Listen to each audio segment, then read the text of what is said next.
ದಕ್ಷಿಣ ಕನ್ನಡ ಜಿಲ್ಲಾ ಕಾಂಗ್ರೆಸ್ ಅಧ್ಯಕ್ಷ ಕೆ ಹರೀಶ್ ಕುಮಾರ್ ಅವರ ಅಧ್ಯಕ್ಷತೆಯಲ್ಲಿ ಮಹಾತ್ಮ ಗಾಂಧಿ ರಾಷ್ಟ್ರೀಯ ಗ್ರಾಮೀಣ ಉದ್ಯೋಗ ಖಾತರಿ ಯೋಜನೆ ಬಚಾವ್ ಸಂಗ್ರಾಮ್ ಪೂರ್ವಭಾವಿ ಸಭೆ ಮಲ್ಲಿಕಟ್ಟೆಯ ಕಾಂಗ್ರೆಸ್ ಭವನದಲ್ಲಿ ನಡೆಯಿತು. ಬಳಿಕ ಸಭೆಯನ್ನುದ್ದೇಶಿಸಿ ಮಾತನಾಡಿದ ಅವರು, ಗ್ರಾಮೀಣ ಭಾಗದ ಬಡ ಕಾರ್ಮಿಕರು ಹಾಗೂ ಪಂಚಾಯತ್ಗಳ ಅಭಿವೃದ್ಧಿಗೆ ಪೂರಕವಾಗಿದ್ದ ಮಹಾತ್ಮ ಗಾಂಧಿ ರಾಷ್ಟ್ರೀಯ ಗ್ರಾಮೀಣ ಉದ್ಯೋಗ ಖಾತರಿ ಕಾಯ್ದೆಯನ್ನ ಕೇಂದ್ರ ಬಿಜೆಪಿ ಸರ್ಕಾರ ಬದಲಿಸಿರುವುದನ್ನ ಖಂಡಿಸಿ ಮತ್ತು ಕಾಯ್ದೆ ಮರುಜಾರಿಗೆ ಆಗ್ರಹಿಸಿ ಎಐಸಿಸಿಯ ಸೂಚನೆಯ ಮೇರೆಗೆ ಹಾಗೂ ಕೆಪಿಸಿಸಿಯ ನಿರ್ದೇಶನದ ಮೇರೆಗೆ ನರೇಗಾ ಬಚಾವ್ ಸಂಗ್ರಾಮ್ ಆಂದೋಲನವನ್ನ ದಕ್ಷಿಣ ಕನ್ನಡ ಜಿಲ್ಲೆಯಾದ್ಯಂತ ನಡೆಸಲಾಗುವುದು ಎಂದು ತಿಳಿಸಿದರು. ವಿಬಿಜಿ ರಾಮ್ಜಿ ಯೋಜನೆಯ ಹೆಸರು ಬದಲಿಸುವುದು ಮಾತ್ರವಲ್ಲ, ಜನರ ಜೀವನೋಪಾಯ ಹಾಗೂ ಪಂಚಾಯತ್ಗಳ ಅಧಿಕಾರವನ್ನ ಕೇಂದ್ರ ಸರ್ಕಾರ ಕಸಿದುಕೊಂಡಿದೆ.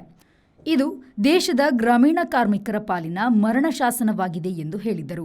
ಈ ಸಂದರ್ಭ ಮಾಜಿ ಸಚಿವ ಬಿ ರಮಾನಾಥ ರೈ, ವಿಧಾನ ಪರಿಷತ್ ಶಾಸಕ ಐವನ್ ಡಿಸೋಜಾ, ಕೆಪಿಸಿಸಿ ಮಾಜಿ ಪ್ರಧಾನ ಕಾರ್ಯದರ್ಶಿ ಪದ್ಮರಾಜ್ ಆರ್ ಪೂಜಾರಿ, ಮಾಜಿ ಶಾಸಕರಾದ ಜೆಆರ್ ಲೋಬೋ, ಶಕುಂತಲಾ ಶೆಟ್ಟಿ, ಸುಳ್ಯ ವಿಧಾನಸಭಾ ಅಭ್ಯರ್ಥಿ ಜಿ ಕೃಷ್ಣಪ್ಪ, ಮೂಡಾ ಅಧ್ಯಕ್ಷ ಸದಾಶಿವ ಉಳ್ಳಾಲ್, ಮಾಜಿ ಮೇಯರ್ ಶಶಿಧರ್ ಹೆಗ್ಡೆ, ಜಿಲ್ಲಾ ಗ್ಯಾರಂಟಿ ಯೋಜನೆಯ ಅನುಷ್ಠಾನ ಪ್ರಾಧಿಕಾರದ ಅಧ್ಯಕ್ಷ ಭರತ್ ಮುಂಡೋಡಿ, ಬ್ಲಾಕ್ ಕಾಂಗ್ರೆಸ್ ಅಧ್ಯಕ್ಷರು, ತಾಲೂಕು ಗ್ಯಾರಂಟಿ ಯೋಜನೆಯ ಅಧ್ಯಕ್ಷರು, ನಗರ ಯೋಜನಾ ಪ್ರಾಧಿಕಾರದ ಅಧ್ಯಕ್ಷರು, ಜಿಲ್ಲಾ ಮುಂಚೂಣಿ ಘಟಕಾಧ್ಯಕ್ಷರು, ಬ್ಲಾಕ್ ಉಸ್ತುವಾರಿಗಳು ಉಪಸ್ಥಿತರಿದ್ದರು.